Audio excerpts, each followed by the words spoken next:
پاکستاني پوځیانو د خوست په اساسي میدان برید کړی. بلخوا د پاکستاني طالبانو زبردست برید پر پنجابي پوځ. جزئیات هم دې ویډیو کې وګورئ او چینل سبسکرایب کړئ.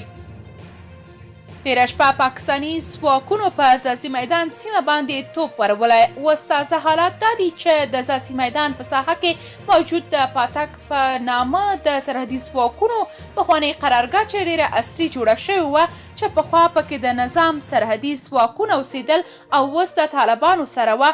د پاکستاني ځواکونو د توپچي قواو په بریدونو کې په مکمله توګه له منځه تللې ده او طالبانو ورڅخه تښتېدلي دي. د سیمې د کسانو د خبرو په مطابق په دې قرارګاه کې اوس هم اور بلیږي.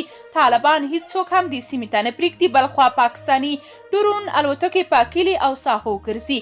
طالبانو وویل چې پنجابیان موږ ته د ټینګې نه دي. نن معلومه شوه ټول خوست ښار ته تښتېدلي وو.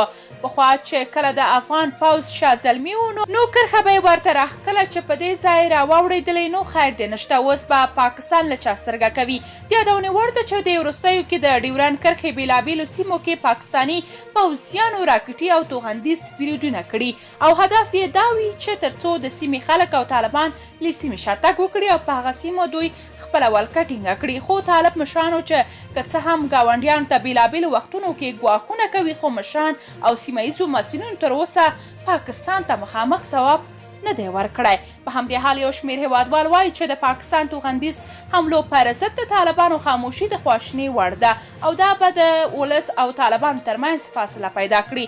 د دوی په وینا پاکستان د افغان ولس تاریخي دښمن دی او هیڅکله باید د دوی هیڅ برید بې ځوابه پرې نه ښودل شي. بلخوا وزیرستان کې دوه پاکستاني پوځیان وژل شوي. د پاکستان پوځ ویلي چې په شمالي وزیرستان کې د استخباراتي معلوماتو پر بنسټ د وسلوالو ضد عملیات کړي دي چې په نتیجه کې دوه پوځیان او 15 وسلوال وژل شوي دي. پوځ ویلي چې دوی د خپلو پټو معلوماتو پر بنسټ په عملیاتو وتلي وو چې سیمې ته له رسېدو سره سم د وسلوالو له کمین سره مخ شوي دي.